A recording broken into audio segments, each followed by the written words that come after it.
এই ঘটনাটি ১৯৯২ সালের ঘটনা। তখন আমার বয়স ৮ বছর হবে। আনুমানিক মনে নেই, তবে ৮ বছরই হবে। আমি গ্রামে থাকতাম আমার বাবা মার সাথে। আমার বাবা মা হতদরিদ্র ছিল এবং আমি তাদের একমাত্র ছেলে সন্তান ছিলাম। আমার আরও ৪টা বোন ছিল।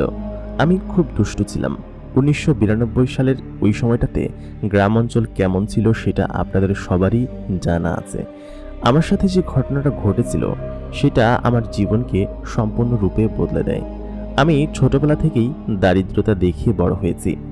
আর গ্রামে যেহেতু বড় হয়েছি সেহেতু পড়াশোনা আমাকে তেমন করতে হয়নি, কারণ পড়াশোনা করার মতো টাকা পয়সা আমার বাবার ছিল না। বাকি ৮-১০টা ছেলে মেয়ের চেয়ে আমি সব থেকে বেশি দুষ্টু ছিলাম, কারণ আমাকে নিয়ে এমন কোনো দিন নেই বাড়িতে বিচার আসতো না। আমি বেশিরভাগ দিনই স্কুলে না গিয়ে এইসব করে বেড়াতাম। ওই সময়টাতে প্রাইমারি স্কুল পর্যন্ত পড়ার মোটামুটি সুযোগ ছিল, কিন্তু সুযোগ থাকা ব্যতীত আমি স্কুলে যেতাম না। ক্লাস 4 কি 5 পর্যন্ত পড়েছি, এতটুকুই। স্কুলে না গিয়ে স্কুলের ড্রেস পরে আমি ঘুরে বেড়াতাম সারা গ্রাম ভরে। ওর ছাগলকে দৌড়ানি দিতাম, তার আম গাছ ভেঙে ফেলতাম, ওর গাছের আম চুরি করা, ওর গাছের কাঁঠাল চুরি করা। ওই বয়সে এই পরিমাণ শয়তানি আমি করতাম। আমার সব থেকে পছন্দের ছিল হচ্ছে চেয়ারম্যানের বাগানে ঢুকে পাকা আম, মানে টসটসে পাকা আম এবং লিচু খাওয়া। কারণ ওই চেয়ারম্যানের বাগানে প্রচুর পরিমাণ লিচু হতো এবং আম হতো। আমি এবং আমার বন্ধু ওইখানে গিয়ে মাঝে মধ্যেই খেতাম। তবে চেয়ারম্যানের বাগানে একজন মালি ছিল, যে মালি আমাদেরকে বাগানে প্রবেশ করতে দিত না, কিন্তু আমরা গোপনে এক সাইড দিয়ে প্রবেশ করে লিচু গাছে বসে পেট ভরে লিচু খেতাম। এরকমই প্রতি বছর চলতো। আর ওরা আমাকে এবং আমার বন্ধুকে দৌড়ানি দিত। এরকম করে গ্রামের খুব সহজ সরল এবং দৌড়ানো পড়া চঞ্চল একজন ছেলে ছিলাম আমি। এরকম করেই গ্রামে আমার ভালোই কাটছিল। যেই দিনকার ঘটনা, মানে যেদিন আমার সাথে ঘটনাটা ঘটে, সেদিন ছিল শুক্রবার। স্কুল বন্ধ ছিল। শুক্রবারের দিন নামাজ পড়ে আমি আমার আব্বার সাথে পাশের একটা গ্রামে দাওয়াত খেতে যাই। পাশের গ্রামে দাওয়াত খাওয়া শেষে ফিরতে ফিরতে মোটামুটি বিকাল 3:30 বা 4টা বেজে যায়। আমার বন্ধু কল্লোলের সাথে রাস্তায় দেখা হয়। কল্লোল আমাকে জানায় যে আজকে চেয়ারম্যানের বাড়িতে নাকি কেউ থাকবে না, আজকে ভেতরের বাগানে যাওয়া যাবে। ভেতরের বাগানটা আরও বড় এবং ওইখানে সবসময় ওই মালিটা থাকে, কারণ ওইখানে ওনার ঘর। এবং ভেতরের বাগানে নাকি এখনও বড় বড় ভালো ভালো লিচু আছে। এটা শোনার পরে আমি বলি কি যে আমি বাড়িতে গিয়ে পাঞ্জাবিটা খুলে আসতেছি। এরপর আমি এবং আমার বন্ধু কল্লোল আম এবং লিচু খাওয়ার জন্য চলে যাই। তারপর অনেকক্ষণ ঘোরাঘুরি করার পরে দেখি মালিটা আজকে নেই এবং পুরো বাগান খালি। সম্ভবত সন্ধ্যার পরে পরে আসবে, কারণ মাঝে মধ্যে শুধুমাত্র শুক্রবারের দিনই মালিটা থাকে না। আর আজকে নাকি চেয়ারম্যান পরিবারও নেই। তো সেই ক্ষেত্রে আমরা পেট ভরে তো খেতেই পারবো, সাথে করে নিয়েও যেতে পারবো। আমি একটা ব্যাগ নিয়ে সাথে গেলাম। কিছুক্ষণ পরে গাছে উঠে বসলাম। গাছে ওঠার পরে আমার কাছে কেমন যেন আশপাশটা একটু অদ্ভুত রকমের লাগছিল। সাধারণত অন্যান্য বিকেলগুলো এমন লাগে না। ওই গাছগুলো অনেক পুরাতন ছিল এবং খুব বড় বড় লিচু গাছ। এত বড় লিচু গাছ আমি পুরো গ্রামে কখনোই দেখিনি। আমি গাছে উঠে বরাবর লিচু পাড়তে থাকলাম। তারপর ভাবলাম যে লিচু খেয়ে নিই। তারপর খেলাম লিচু। খাবার এক পর্যায়ে আমি পুরো ব্যাগটা ভরে ফেললাম এবং ব্যাগটা নিচে চালান করে দিলাম। তারপর আমার বন্ধু কল্লোলকে বললাম, দোস্ত তুই নিচে বৈশা খা, আমি উপরে বৈশা খাই। আমি লিচু খেতে লাগলাম, কারণ এই গাছের লিচু খুবই মিষ্টি এবং খুবই সুস্বাদু। কিছুক্ষণ বাদে কল্লোল বলল কি যে, বন্ধু আজকে আমি চলে যাই, আমার মা আমারে বলছিল হাটে যাইতে হবে নাকি। এটা বলে কল্লোল চলে গেল। আমি বললাম কি যে তুই যা, তুই গেলেই তো ভালো হবে, আমি আরো বেশি পাবো। আমি তো আসছিলাম যে কেউ আসে কিনা সেটা দেখার জন্য। তারপর কল্লোল চলে গেল, কারণ ওর যাওয়ার অপেক্ষায় আমি ছিলাম। ও ব্যাগটা সমেত চলে গেল এবং আমি ওকে বলে দিলাম ওইখান থেকে অর্ধেক লিচু যেন আমাদের বাড়িতে দিয়ে তারপরে যায়। এতে করে ঝুঁকি মুক্ত থাকা গেল। কারণ হচ্ছে রাস্তাঘাটে কেউ যদি জিজ্ঞেস করে যে এত লিচু কোথা থেকে এনেছিস, তাহলে ও ধরা খাবে, আমি খাবো না। আমি এরকম ক্রিটিক্যাল মাইন্ডের চালাকি মাঝে মধ্যেই করতাম। আমি বসে বসে লিচু খেতে লাগলাম এবং ভাবতে লাগলাম যে লিচুর কয়েকটা ডাল ভেঙে কাঁধে করে রাত্রেবেলা মাঠের রাস্তা ধরে নিয়ে যাব, যাতে করে কেউ দেখতে না পায়। আর যেহেতু আমার কাছে ব্যাগ নেই, সেহেতু পেট ভরে খেয়ে আর কিছু আমও পারা যাবে। আমি কিছু আম আগে থেকেই পেড়ে নিচে রাখলাম আর লিচু গাছে উঠে কিছু ডাল ভাঙতে লাগলাম। এমতো পর্যায়ে হঠাৎ করেই এক মগ ডালে উঠতে গিয়ে আমি থপাস করে নিচে পড়ে গেলাম ডাল ভেঙে। আমি কল্পনাও করতে পারিনি যে আমি ডাল ভেঙে নিচে পড়ে যাব। আমি যে লিচু গাছটায় উঠেছিলাম সেই লিচু গাছটার নিচে একটা পরিত্যক্ত ইদারা ছিল। সেই ইদারার উপরে ঢাকনা দেওয়া ছিল, কিন্তু সেই ঢাকনাটা এমনভাবে দেওয়া ছিল যে ওর ওপরে যদি কেউ পড়ে তাহলে নির্ঘাত সে একদম ইদারার গর্তের মধ্যে পড়ে যাবে। আমারও অবস্থা হলো তাই। আমি ইদারার বরাবর একদম ডাল ভেঙে নিচে পড়লাম। ইদারার উপরে যে শেল্ড ছিল সেটা ভেঙে আমি একদম নিচে চলে গেলাম।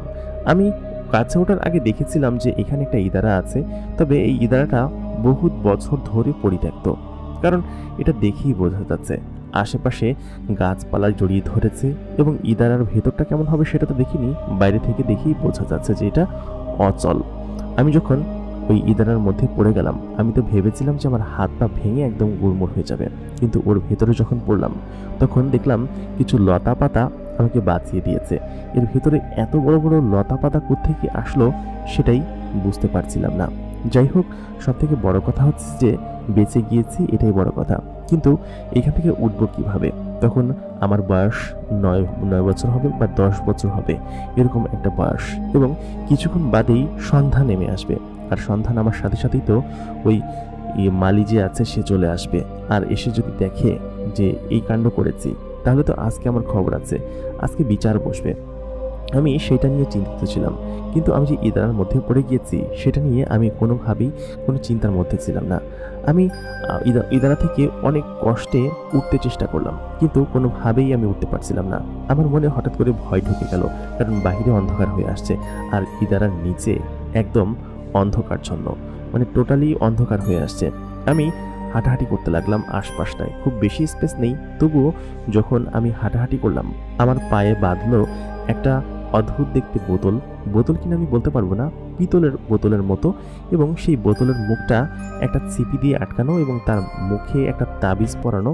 তাবিজ দিয়ে খুব সুন্দরভাবে ওইটা কেমনভাবে টাইট করে বাঁধা হয়েছে যে যেন ওইটা দেখলে মনে হচ্ছে যে এটা খুবই দামি একটা বোতল। আমি ভাবলাম যে বোতলটা আমি এখান থেকে নিয়ে যাই। এরকম একটা বোতল এখানে ফালাইছে কে, সেটা ভাই আমি বোতলটা উঠায় নিলাম এবং আমি উপরের দিকে ধরতেই দেখলাম বোতলটা একদম চকচক করছে, মনে হচ্ছে সোনা দিয়ে তৈরি। কারণ উপরের আলোতে যখন জিনিসটা ধরলাম, ধরার সাথে সাথেই ভেতর থেকে মানে একদম আলোর মতো একটা জিনিস পড়ছিল এবং মনে হচ্ছিল এটা সোনা দিয়ে তৈরি, সম্পূর্ণ স্বর্ণ দিয়ে তৈরি। এরকম একটা বোতল এখানে কিভাবে আসলো আমি সেটাই ভেবে পাচ্ছি না। তবে মনে মনে ভাবলাম যে আমার কপাল কি খুলে গেল নাকি, কারণ এত সুন্দর সোনার বোতল আমি পেয়েছি, এখন তো আমার অনেক টাকা হবে। ওই বয়সে আমি আবার এইসব খুব ভালো বুঝতাম, সোনা কি জিনিস, রূপা কি জিনিস। আমি আগ্রহ নিয়ে বোতলের মুখটা ঘোরাতে ঘোরাতে দেখতে লাগলাম। হঠাৎ করেই আমার হাত লেগে তাবিজটা পড়ে গেল, ওইখানে যে তাবিজটা দেওয়া ছিল। আমি কল্পনা করতে পারিনি যে এই বোতলের মধ্যে কি থাকতে পারে। আমি যখন তাবিজটা নিচে পড়লো তখন দেখলাম বোতলের মুখে একটা আলগা করে ছিপি দেওয়া। আমার আগ্রহ জন্মালো যে বোতলের ভেতরে কি আছে সেটা একটু খুলে দেখার। বোতলটা ভীষণ ভারী, বোতলের বাহিরে যেহেতু এরকম স্বর্ণের প্রলেপ দেওয়া, তাহলে ভেতরে নিশ্চয়ই কোনো হীরা মুক্ত জহরত লুকানো আছে। চেয়ারম্যান তো কম বড় লোক নয়, কোটি কোটি টাকার সম্পত্তি, সে এর মধ্যে এরকম একটা জিনিস রাখতেই পারে। আর যেহেতু কুয়াটা পরিত্যক্ত, সেহেতু আমি আগ্রহ নিয়ে সেই ছিপির মুখটা খুললাম। খোলার কিছুক্ষণ বাদেই হঠাৎ করেই আশপাশটা একটা অদ্ভুত দুর্গন্ধে ভরে গেল। খুবই অদ্ভুত দুর্গন্ধ, মানে সুগন্ধও বলা যাবে না, দুর্গন্ধও বলা যাবে না, একটা মিডিয়াম টাইপের অদ্ভুত স্মেল, যে স্মেলটা এর আগে আমি অন্ততপক্ষে কোনো কিছুর কাছে পাইনি। তো আশপাশটা একটা অদ্ভুত স্মেলে ভরে গেল এবং সেই বোতলটা হঠাৎ করেই খালি খালি অনুভব হতে লাগলো। বোতলটা কিন্তু আমার হাতেই আছে, আমি যে ওপর করেছি বা এরকম কোনো কিছু করেছি এমন কিন্তু না। আশপাশটা একদম হঠাৎ করেই একটু বিদিশাময় এবং বিবর্ণ হয়ে গেল এবং আমি দেখতে পেলাম যে উপরে যে বাগান থেকে যে আকাশটা দেখা যাচ্ছিল, আকাশটা হঠাৎ করেই একদম কালো মেঘে ছেয়ে গেল এবং সেই বাগানটা মানে এত জোরে ঝড় বইছিল সেই বাগানে, যেন মনে হচ্ছিল বাগানটা একদম উড়ে যাবে এখনই, এবং বাগানের সমস্ত ফল নিচে পড়ে যেতে লাগলো। আমি মনে মনে ভাবছিলাম যে ঝড় চলে এসেছে, এখন তো আর আমাকে এখানে থাকলে চলবে না, আমাকে বাড়িতে যেতে হবে। আমি প্রাণপণে চেষ্টা করলাম ওঠার জন্য, কিন্তু কোনোভাবেই আমি সেইখান থেকে উঠতে পারছিলাম না। এরপর আমি প্রায় কান্নাই করে দিয়েছিলাম, কারণ আমার ভয় পেতে শুরু করলাম, এবং সেই বোতলটা তখন পর্যন্ত আমার হাতের মধ্যে রাখা রয়েছে। আমি বোতলটাকে আমার কোমরে বেঁধে যে লতা পাতা আছে সেটা বেয়ে অনেক ওঠার চেষ্টা করলাম, কিন্তু কোনোভাবেই সেই লতা পাতা বেয়ে আমি উঠতে পারছিলাম না, কারণ কুয়াটা ছিল অনেক গভীর, অনেকটা গভীর হবে। কতটুকু হবে আমি মাপ জানি না, তবে অনেকটা গভীর হবে। এই গভীর কুয়া দিয়ে উঠতে আমার প্রায় দম বের হয়ে যাবে, তবু আমি উঠতে পারবো না। যদি রশিও দেয় তাও আমি উঠতে পারবো না। আমি কান্না করতে লাগলাম, প্রায় আধা ঘন্টা যাবৎ আমি সেখানে কান্না করতে লাগলাম, এবং খানিকক্ষণ বাদে আমি উপর দিকে তাকিয়ে লক্ষ্য করলাম উপরে একদম অন্ধকার হয়ে গিয়েছে। আমি আরও জোরে কান্না করতে লাগলাম এবং বাঁচাও বাঁচাও বলে চিৎকার করতে লাগলাম। এতক্ষণে তো মালিক চলে আসার কথা, কিন্তু সে এখনও আসেনি। তার মানে কি সে আসবে না? আমি কি তাহলে সারা রাত এখানেই থাকবো? এটা ভেবেই আমি ভয়ে চিৎকার দিয়ে কান্না করতে লাগলাম। খানিকক্ষণ বাদে আমি লক্ষ্য করলাম যে ওপরে, মানে উপর থেকে একটা হলুদ আভা, আলোক রশ্মি বা আভা কুয়ার মধ্যে নেমে গেল, মানে নেমে আসছে। আমি সেটা দেখে আরও বেশি ভয় পেয়ে গেলাম এবং ভয়ে আমি চিৎকার দিয়ে উঠলাম। এরপর আমি লক্ষ্য করলাম কেউ সজোরে আমার দু হাত ধরলো এবং এক টান দিয়ে আমাকে কুয়ার উপরে উঠিয়ে নিল, কিন্তু আমি আশেপাশে কাউকে দেখতে পেলাম না। আমি এত পরিমাণ ভয় পেয়েছিলাম যে ভয়ে আমি সেখান থেকে আর এক সেকেন্ডও দেরি করি না। আমি একটু সাহসী ছিলাম, তারপর আমি এত পরিমাণ ভয় পেয়েছিলাম যে ভয়ে আমার আশপাশটা একদম শীতল হয়ে যায়, এবং আমি ওইখান থেকে এক দৌড়ে মাঠের রাস্তা ধরে বাড়িতে চলে আসি, এবং বাড়িতে এসে ওরে মা গড়ে বলে আমি অজ্ঞান হয়ে যাই। এরপর আমার মা সমস্ত ঘটনা শোনার পরে আমাকে ভীষণ মারধর করে, ওই অবস্থাতেই ভীষণ মারধর করে, বলে তুই গেছিস কেন একা একা। এবং আমি ভীষণ ভয়ে ওই দিনকে আমার রাত্রে প্রচণ্ড পরিমাণ জ্বর চলে আসে, যে জ্বরের মধ্যে আমি প্রলাপ বকতে থাকি। আর আমি যেহেতু ইদারার মধ্যে পড়ে গিয়েছিলাম, আর ইদারা থেকে কীভাবে উঠলাম সেটা আমি মাকে বলিনি, যে আমি বলেছি যে আমি লতা পাতা বেয়ে ইদারা থেকে উঠেছি, কারণ এরকম একটা অলৌকিক ঘটনা মা হয়তো বিশ্বাস করবে না। তবে আমার জ্বর, যেহেতু এই জ্বরটা প্রায় 3 দিন যাবৎ প্রচণ্ড পরিমাণ জ্বর, এবং আমি কিছু খেতে পারি না, মানে মারা যাবো এরকম একটা ভাব। তো প্রচণ্ড পরিমাণ জ্বর নিয়ে আমি বারান্দায় শুয়ে আছি। আমাদের ছনের ঘর ছিল, ছনের ঘর আপনারা জানেন কি না, বোঝেন কি না জানি না, ছন দিয়ে ঘর তৈরি করা হতো আগে, এবং সেই ঘরের বারান্দায় আমি শুয়ে আছি। একটা জলচকি পাতা ছিল সেই জলচকির উপর। তো তখন মোটামুটি 7টা কি 8টা হবে, এশার আজান দিয়েছে। আমার আব্বা হচ্ছে গিয়ে পাশের মসজিদে নামাজ পড়তে যাবে, আমার মা হচ্ছে গিয়ে চুলার পিঠে রান্না করতেছে, আর আমার বড় বোনেরা হচ্ছে ঘরের ভিতরে তারা বসে আছে, পড়তেছে। আমার বড় বোন পড়তো, তখন ক্লাস 9-এ পড়তো ওই সময়কার। তো আমি তো নিজে প্রচুর পরিমাণ ফাঁকি দিতাম। তো আমি বারান্দায় একা একাই শুয়েছিলাম। বারান্দার ওই পাশে ভিটার দিকে তাকাইলে একদম ফাঁকা শুনশান জঙ্গল। তো আমি দেখলাম ওই জঙ্গলের মধ্যে দিয়ে, মানে আমার তখন সেন্স আছে, আমি প্রচণ্ড পরিমাণ জ্বর থাকার পর আমার সেন্স আছে, মাথায় পানি দিয়ে গেছে একটু আগে আম্মা। তো আমি দেখলাম যে ওই জঙ্গলের পাতার ফাঁক দিয়ে একটা সেই লাল আভাটা, মানে হলুদ সেই আভাটা আমার দিকে এগিয়ে আসছে, এবং এগিয়ে আসার সাথে সাথে মানে হুট করে একদম সেকেন্ডের মধ্যে চলে আসলো, এসে আমার মাথার উপর কিছু একটা হাত রাখলাম, আমি অনুভব করলাম, এবং সাথে সাথেই সেই বিকট এবং বিশ্রীগন্ধ বলবো না, তবে ভালো না খারাপও না, মন্দও না, খারাপও না, ভালোও না, এরকম একটা গন্ধ আমি পেলাম, এবং আমি বুঝতে পারলাম যে সেদিনকের এই গন্ধটা। এবং এর কিছুক্ষণ বাদে 30 সেকেন্ডও হবে না, আমি সম্পূর্ণরূপে সুস্থ। আমি নিজেও বলতে পারবো না যে এটা কীভাবে আমার সাথে ঘটলো, আমি সম্পূর্ণরূপে একদম সুস্থ। এরপর আমি যখন উঠে বসলাম, আমি মার কাছে গিয়ে চুলার পিঠে গিয়ে বসলাম, আমি ওখানে ভয় পাচ্ছিলাম। বললো কি যে তুই এখানে, তোর জ্বর প্রচণ্ড পরিমাণ। তো মা আমার গায়ে হাত দিয়ে দেখে কি যে জ্বর একদমই নাই, জ্বর একদম পড়ে গেছে, এবং আমি সম্পূর্ণরূপে সুস্থ। তবে আসলে বিষয়টা বুঝতে পারলাম না যে আমার সাথে কি হচ্ছে। তো ওই দিনকে রাতেরই ঘটনা। আমি হচ্ছে গিয়ে রাত্রেবেলা, যেহেতু আব্বার সাথে বারান্দায় ওই জলচকের উপরেই ঘুমাইতাম, কারণ আমাদের ছোট একটা ঘর ছিল, আমরা 3 বোন এবং মা ঘরে ঘুমাতাম, এবং আমি আমার আব্বা বাইরের রুমে, মানে বারান্দায় ওই জলচকের উপর ঘুমাতাম। তো হঠাৎ করেই মধ্যরাতে আমার ঘুম ভেঙে যায়, এবং ঘুম ভেঙে হচ্ছে কি আমি ওই আমার ঘরের সাইডে আমি পেশাব করার জন্য যাই। তো আমি লক্ষ্য করি সেই হলুদ আভাটা ওইখানে ঘোরাঘুরি করতেছে, এরকম ইউ শেপের মতো ঘোরাঘুরি করতেছে এরকম। আমি সেটা দেখে ভয় পেয়ে যাই, একবারই পাশে করতেছে, একবারই পাশে করতেছে। আমি প্রচণ্ড পরিমাণ ভয় পেয়ে আমি পেছন দিকে এগিয়ে আসতে যাই। তো তখনই পেছন থেকে একটা দৈব্য কণ্ঠ, একটা পুরুষালী কণ্ঠ আমাকে বলে কি যে, তুই কই যাচ্ছিস, তুই দাঁড়া, তোর সাথে আমার কথা আছে। তো এই কথা শোনার পরে তো আমি আরও বেশি ভয় পেয়ে যাই, আমি চিৎকার দিতে চাই, কিন্তু আমার কণ্ঠ দিয়ে কোনোভাবেই আমার শব্দ বের হচ্ছিল না। তো আমি তখন সাহস নিয়ে তাকে জিজ্ঞেস করি। ওই সময় কিন্তু আমার 10 বছর বয়স মোটে, আমার কিন্তু ভয় পাবার কথা, কিন্তু আমি ভয় না পেয়ে আমি তাকে জিজ্ঞেস করলাম যে, আপনি কে, আর আপনাকে আমি কী করেছি, আপনি কে, এরকমভাবে বলতে লাগলাম আমি। তো সেই লোকটা তখন আমার সামনে আসলো, মানে সে আলোটাই আমার সামনে আসলো এবং বললো কি যে, তুই আমার সাথে চল, আমি তোকে বলবো যে আমি কে, আর এখন যদি যাস তাহলে তোর জন্য ফায়দা আছে, তোর অনেক উপকার হবে। তো আমি তখন তাকে বললাম যে, কী উপকার হবে আপনি বলেন, না আমি যাবো না। তারপর সেই লোকটা বললো কি যে, আমি তোকে কিছু দিতে চাই, তোকে পুরস্কার দিতে চাই। তো বললাম কি যে, পুরস্কার, কিসের জন্য পুরস্কার? তো তখন বললো কি যে, তুই আমার উপকার করছিস, সেই জন্য আমি তোকে পুরস্কার দিতে চাই। তো আমি বললাম কি যে, কোনো ক্ষতি করবেন না তো, কোনো জায়গায় নিয়ে বিক্রি করে দিবেন না তো? ওই সময় আবার এই ধরনের প্রচলন ছিল যে ছেলে ধরা ছিল, নিয়ে বিক্রি করে দিত। তো সেই লোকটা বললো কি যে, না আমি এরকম কোনো কিছু করবো না। এরপর আমি তার সাথে গেলাম, আমি কি মনে করে গেলাম আমি জানি না, বা সে আমাকে কোনো কিছু বশীকরণ করে নিয়ে গেছে কিনা ওই সময় আমি জানি না। সে আমাকে ওই রাতে ওইখান থেকে নিয়ে গেল এবং বললো কি যে, আমার হাত ধর। আমি ওনার হাতটা ধরলাম।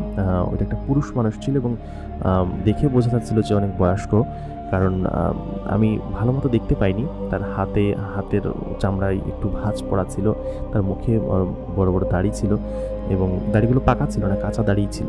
তো এরপরে সে হচ্ছে কি আমাকে নিয়ে যাচ্ছিল এবং আমি স্পষ্ট বুঝতে পারছিলাম যে আমাকে হাঁটিয়ে না, আমাকে ভাসিয়ে নিয়ে যাচ্ছে, মানে আমি উঠতে উঠতে যাচ্ছি এরকম আমার কাছে মনে হচ্ছিল, যেহেতু অনেক রাত ছিল আর আমার কাছে আকাশটা কেন যেন অনেক কাছে মনে হচ্ছিল। তো আমি তাকে বললাম যে, আপনি আমাকে কোথায় নিয়ে যাচ্ছেন, আমি আপনার সাথে যাব না। আমি কান্না করে দিতে লাগলাম, কারণ হচ্ছে গিয়ে সে আমাকে কোথায় নিয়ে যাচ্ছে বা আমি কেনই বা এখানে আসলাম আমি নিজেও বলতে পারবো না।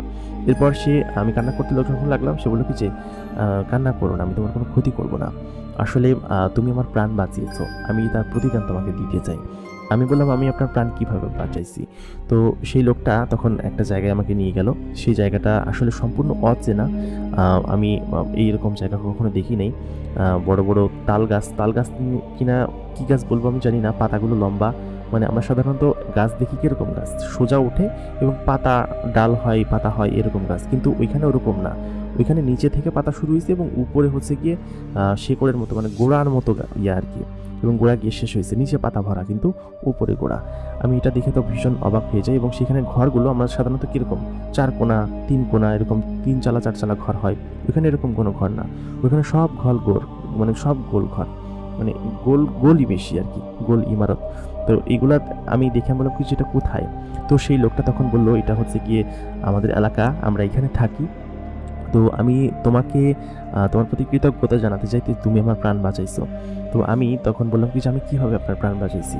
এরপরে সেই লোকটা আমি তখন কিন্তু ছোট, বেশি বড় না, 10 বছর বয়স আমার, আমি এত কিছু দেখতেছি।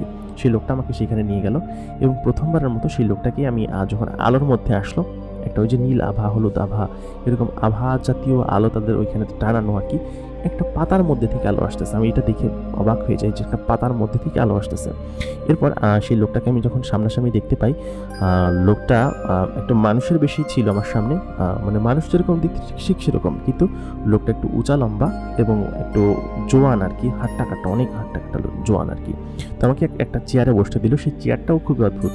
সেই চেয়ারটা সম্ভবত গাছ কেটে বানানো, গাছের একদম চেয়ারের শেপে গাছ কেটে বানানো, আস্ত একটা গাছ কেটে বানানো। তো অনেক বড় একটা চেয়ার। তো সেই চেয়ারে আমাকে যখন বসতে দিল, তখন প্রথমবারের মতো সেই লোকটা আমার সামনে এসে একটা মুচকি হেসে দিল।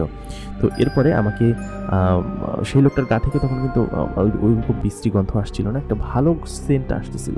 তো সেই লোকটা আমাকে দেখে হেসে দিল, তার দাঁতগুলো একদম সাদা চকচক করতেছিল কিন্তু মুখটার মতো, এবং হেসে দিয়ে বললো কি যে, তুমি যদি ওইখানে না যেতে তাহলে হয়তো আমাকে আরও কয় হাজার বছর ওইখানে বন্দি থাকতে হতো, সেটা আমি জানি না, তবে তুমি আমার প্রাণ বাঁচিয়েছো, আমি তার প্রতিদান তোমাকে আমি দিতে চাই। তো আমি বললাম কি যে, আমি কী করছি? তখন সে আমাকে সমস্ত ঘটনা খুলে বলতে লাগলো। সে বললো যে সে আসলে একটা জিন এবং বহুত বছর আগে, প্রায় কত বছর পেরিয়ে গিয়েছে তা সে নিজেও জানে না, প্রায় 2500 বছর হবে, সে এত বছর যাবৎ সে ওই বোতলের মধ্যে, ওই কুয়ার মধ্যে বন্দি। এবং ওই কুয়াটাই হচ্ছে গিয়ে তাকে ফেলে দেওয়া হয়েছিল বোতলবন্দি করে। ওইখানেই এক লোক থাকতো, এক রাজা থাকতো। সেই রাজার হচ্ছে গিয়ে পার্সোনাল জিন ছিল সে, বিভিন্ন কাজে সাহায্য করতো। তো একদিন একটা অপরাধের জেরে তাকে এরকমভাবে এই ইসের মধ্যে ফেলে রাখা হয়। তবে আমি কোনোদিন ভাবতে পারিনি যে কেউ আমাকে মুক্ত করবে। তুমি আমাকে মুক্ত করেছো, এটার জন্য আমি অনেক সন্তুষ্ট এবং আমি অনেক খুশি, এবং খুশি হয়ে আমি তোমাকে আমার কৃতজ্ঞতাটুকু দেখাতে চাই। তুমি জেনে করেছো নাকি না জেনে করেছো আমি জানি না, তবে ওইখানে কেউ যায় না। আমি অসংখ্য মানুষকে বলেছি যে আমাকে হেল্প করুন, আমাকে সাহায্য করুন, কিন্তু কেউ আমাকে সাহায্য করার চেষ্টা করেনি। আর ওইটা এমনভাবে আটকানো ছিল যে কোনো জিন ওইটাকে খুলতে পারবে না। এটা শুধুমাত্র কোনো মানুষ যদি খুলতে পারে, তাহলে একমাত্র কোনো ইনোসেন্ট বা একদম সহজ সরল কোনো মানুষ ওইটাকে খুলতে পারবে। তো তোমার মনটা অনেক ভালো, তুমি যদিও আমি দেখছি তুমি দুষ্টুমি করো অনেক গ্রাম ভরে, কিন্তু তোমার মনটা অনেক ভালো বলে তুমি এটা খুলতে পারছো এবং আমাকে আমার পরিবারের কাছে ফেরত পাঠাতে পারছো। তো আমি এই জন্য তোমার কাছে কৃতজ্ঞ।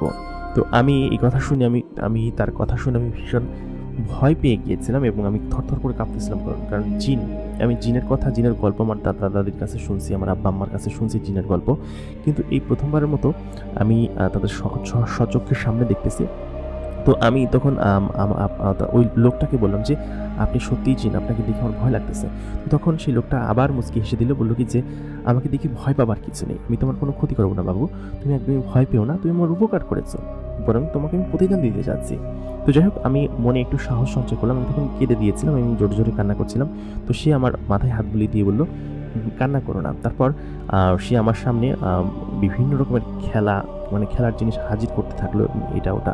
তো এটা দেখে আমি একটু মানে আমার স্বস্তি লাগছিল, যে মনে হচ্ছিল যে না, এই লোকটা ভালো, এই লোকটা খারাপ না, এবং সে জিন হলেও এটা ভালো জিন। আমি আমার দাদা দাদির কাছে শুনেছি যে জিন পরিতে তুলে নিয়ে যায় আর কখনো দিয়ে যায় না, ক্ষতি করে। কিংবা আমার আশেপাশের অনেকে দেখেছি যে ঘাড়ে উঠে বস করে ঘাড়ে উঠে বসে থাকে, বিভিন্ন ক্ষতি করে।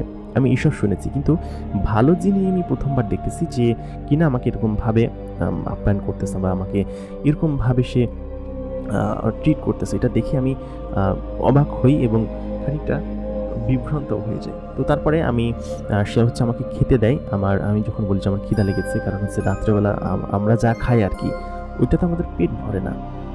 আমরা যেহেতু দরিদ্র ছিলাম, আমি বলেছি আমরা যেহেতু খুবই দরিদ্র ছিলাম, তো আমি তখন ভয়ে আমার ক্ষুধা লেগে যায় এবং আমি তাকে জানাই যে আমার ক্ষুধা লেগেছে, আমি খাবো কিছু, আপনাদের এখানে কি কিছু হবে? আমি ভালো সাহস নিয়ে বলেছিলাম। তো এরপরে সেই লোকটা আমাকে এমন একটা জায়গায় নিয়ে গেল, একদম পুরো মানে টেবিল ভর্তি খাবার। এত খাবার আমি আমার বাপের জন্মে কোনো দিন দেখিনি।